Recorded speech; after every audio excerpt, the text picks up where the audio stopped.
All right, in this part we're going to continue our discussion of mathematical abilities in animals, or numerical abilities I should say. We introduced this topic in the first part where we focused on what we call the precise small number system, which is used to track a small number of objects in working memory. And as I said, for larger quantities, animals as well as humans have a numerical system that allows them to estimate larger quantities without relying on explicit numerical symbols. And this is called the approximate number system, and that's going to be the focus of this part. So how do animals represent larger quantities? And how are they able to discriminate between differences in these larger quantities? Right? So we're going to see that they use an approximate number system different from the precise small number system. Now, when dealing with large quantities, we can rely on explicit numerical symbols. Right? So for example, we can discriminate between 568 apples and 567 apples just as easily as we can discriminate between 1 versus 2 apples, right? If we are manipulating these explicit numerical symbols. We know in both cases the difference is 1. But animals don't have these explicit numerical systems, right? So they can't make such precise numerical discriminations. So they have what's called an approximate number system, and this is a system that supports the estimation of the magnitude without relying on language or some kind of symbolic system. So in the approximate number system, a number is represented as a continuous mental magnitude, right, that is proportional or analogous to the number it represents. So if you think about estimating the number of apples that are in a tree as you're looking at them, as you're looking at all the apples and you're scanning around, imagine that there's like a mental bar that's increasing in size as the number of apples that you see increases. Right? So in this case, comparing two different magnitudes would involve comparing the length of these two mental bars. Right? This is obviously just an analogy. Right? So if you use this kind of approximate number system, using this kind of analogical representation, it would be difficult to say which is greater when two quantities are nearly the same. Right? And this is because these analogous representations, these analog representations are noisy. Right? They're not precise. So using this kind of internal mental bar to estimate two different quantities, it would be very difficult to distinguish between, say, 27 objects and 28 objects, because the sizes would be very, very similar. But as the magnitudes differ greatly, it would be easier to make those discriminations. And we're going to see that that's the case in various studies in this lecture. Right, so the ease of the judgments of saying which has more using these internal mental bars depends on the ratio of the two magnitudes. So the approximate number system is often used by animals and humans to make judgments of relative number. Right, which pile has a greater number? Right, so relative number is a judgment that one quantity is greater than another. So it would be used, for example, to tell that a pile of 10 apples has more apples than a pile of 3 apples. And being able to discriminate a relative number, even approximately, would be useful for animals, for example, if they want to decide which food source to exploit. Right, which one's the better food source is the one that has either more food or fewer animals feeding at it. Right? And as I said already, when judging the relative number, the approximate number system is affected by the size of the ratio of the two numbers, and not by the absolute not by the absolute difference between the numbers. And this is vague right now, but I'm going to give you lots of examples to make this concrete.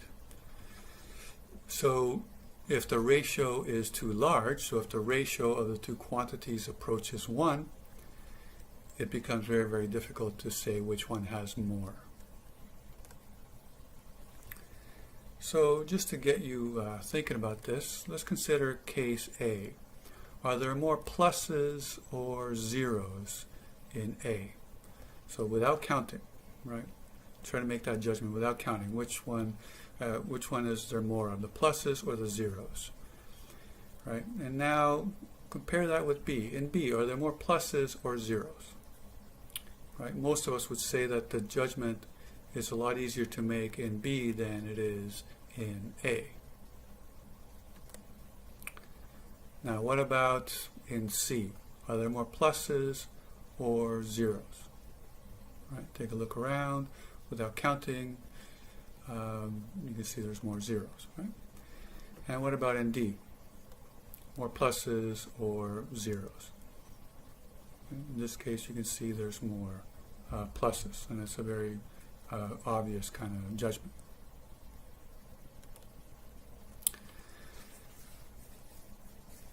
Right, so if we go back to A versus B, we see that B is likely to be more accurate. Right, people are more likely to be accurate in B than in A. Why? Because in A, the ratio of pluses to zeros is 11 to 2. Right, so that's a ratio of 0.92. If you divide 11 by 12, you get 0.92. For B, we see the ratio is a lot smaller, right? 6 to 12. In that case, it's a ratio of 0.5, right? So the ratios have different sizes, and as I said, the smaller the ratio, the easier it is to tell which one has the greater amount, or which one there's more of, the pluses or the zeros. Now, if we consider C and D, right, people are probably going to be equally accurate, even though they might be faster, faster in C than they are in D, because in D there's more items overall. Right, but they're likely to be just as accurate in each case. Why? Because in C and D, the ratios of pluses to zeros are the same. Right, 8 to 16 is a ratio of 0.5. 12 to 24 is also a ratio of 0.5. All right, so the ratios have the same size but differ in absolute number difference. Right, the absolute difference is 8 in the case of C and 12 in the case of D. But it probably doesn't make a difference in terms of accuracy. Because what matters, again, is the ratio of one type of object to the other.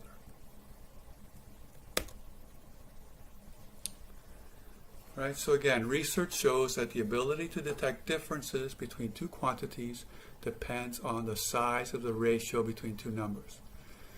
The smaller the ratio, the easier it is to discriminate, irrespective of the absolute difference in the numbers of each. So to give you a little bit more practice with this idea of the size of a ratio, if you're comparing one pile that has 12 apples to another pile that has 36, that would be a ratio of 12 to 36, or 0.33. 12 to 24 is a ratio of 0.5. 12 versus 18 is a ratio of 0.67. 12 to 13 is a ratio of 0.92.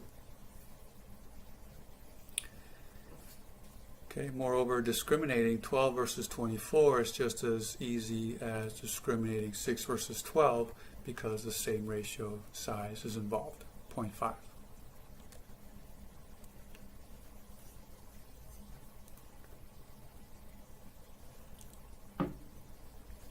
So one of the first studies I want to tell you about looks at this idea of the importance of the ratio in the approximate number system and the ability to make discriminations.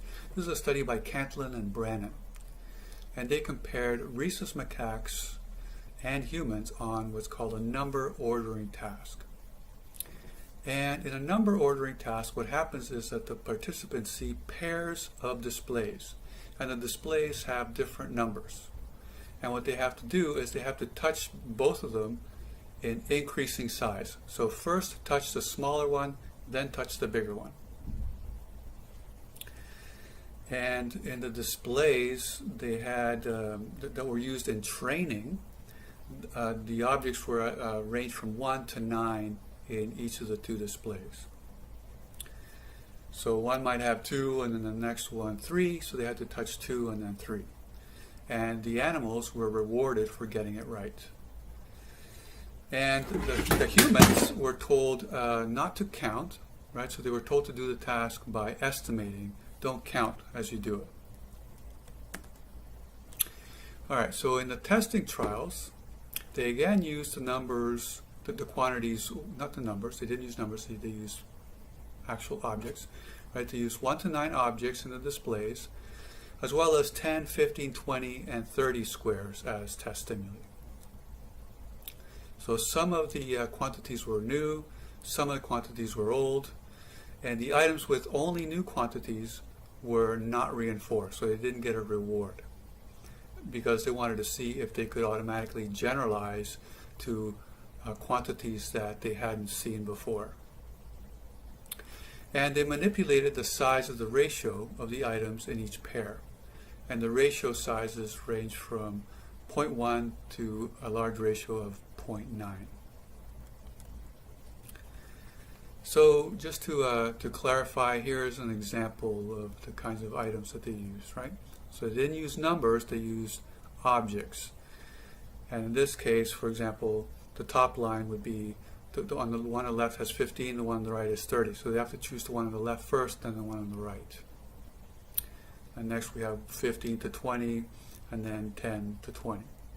Right? And I have the sizes of the ratios on the right-hand side.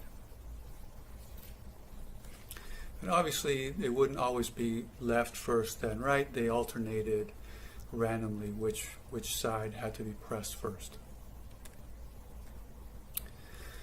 What do they find?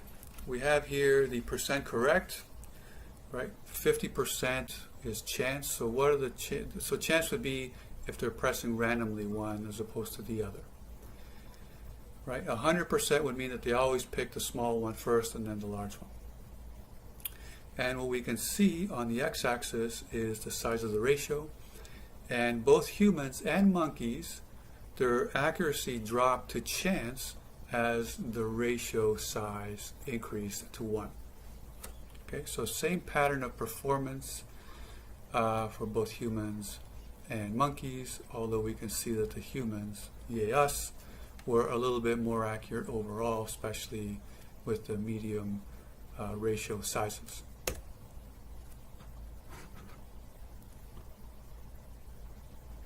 All right, to summarize, as the ratio size gets larger, approaching 1, accuracy decreases to chance, 50% for both humans and monkeys. And this is consistent with the approximate number system view. Right? So to detect the difference between two approximated numbers, the ratio has to be small.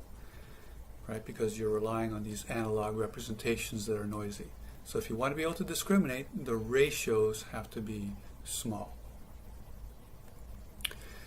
And the other thing is that the absolute difference between the numbers, the two quantities, doesn't matter, right? Accuracy is just the same whether there's a lot of numbers, a big difference, or a small difference in the absolute number, as long as the ratio is small. All right, so for example, 5 versus 10 is more accurate than 15 versus 20, even though the absolute difference is the same in both cases, right? 5.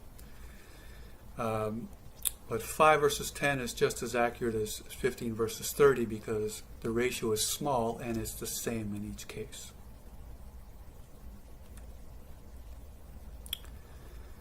All right, one more study that I want to tell you about. This one is with infants, right? Human infants. They examined ratio dependence in 6-month-old infants. And in this one, the infants are shown streams of images. And there's two basic types of streams that they're shown. right? Each stream is made up of a screen with a certain number of objects, and one type of stream, right? So one image followed by another, is constant. It always has the same number of objects in each screen. And in the other, the stream varies, right? The quantities vary from one screen to the next. And in the one that varies, they manipulated the ratio between the number of objects shown in each subsequent screen.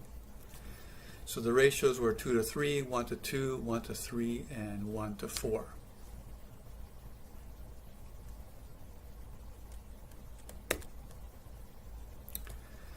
And what they did was they recorded the amount of time that the infant spent looking at each of the two types of streams. Right, so this is a typical habituation paradigm. If the infant keeps seeing what they think is the same thing over and over and over again, they're going to be bored and they're going to stop looking. Right? If they see a difference, if they notice a difference, that's going to pique their interest and they're going to spend longer viewing the displays. Okay? So now if we compare the varying stream viewing times with the constant viewing times, if they're the same, if they spend just as long looking at both, then they can't discriminate the quantities in the varying stream, right? It shows that they're treating them all as the same quantity, and that's why they're just as bored as if they see the constant stream. But if they spend more time viewing the varying stream, it shows that they are sensitive to the differences in the magnitudes. Right, so in this graph, we have the data of the viewing times compared to the constant stream. So they subtracted viewing times for the varying stream from the constant stream. So if the difference is 0, then they can't tell the difference between them. And what we can see is that as the ratios get smaller, all the way to 0.25, right, viewing times increase for the varying stream. Right, so viewing times increase as the ratios got smaller. But for viewing times, the viewing times for the varying stream where the ratio was 2 to 3, right, that one was no different from the constant stream. So at a ratio size of 0.67, they can't tell that the numbers are varying. All right, so humans seem to use an approximate number system to estimate quantities. Their judgments are obviously not precise, because if they were precise, they would always look longer at the varying stream. And we just saw that that wasn't the case, right? When the ratio was 0.67, they weren't looking longer at it than the constant stream. So they can discriminate between quantities using this system, the approximate number system, provided the ratio isn't too large, right? It has to be 0.5 or smaller. And adults also seem to use this system when they're estimating without using symbols, right? And it's an ability, this ability to estimate quantities is something that we share with other animals. And just to finish off some of the research, more recent research looking at the neuroscience of quantity estimation, many studies have examined what parts of the brain are involved in estimating quantities and estimating numbers.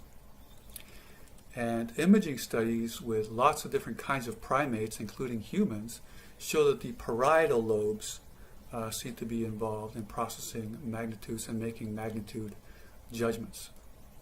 And actually many types of magnitudes seem to be processed there, including magnitudes regarding loudness, size, number, brightness, time, and so on. Right? These are all quantities that we can estimate, and we seem to use the same parts of the brain, the intraparietal sulcus. And this image here by Cantlin, Pratt, and Brennan shows the colored dots on the intraparietal sulcus show different studies that have looked at different types of quantity estimation and the parts of the brain that seem to show activation when these different types of magnitudes are being estimated. So we can see they cluster around the same areas. And finally, Cantillon and colleagues also point out that if a person has deficits in estimating one type of quantity, they also seem to have deficits in estimating other quantities, right? So they tend to kind of co-occur. All right, so the parietal lobe seems to be the seat of a larger magnitude processing system, and this system seems to be shared across lots of different primates. Okay, so that's it for this lecture.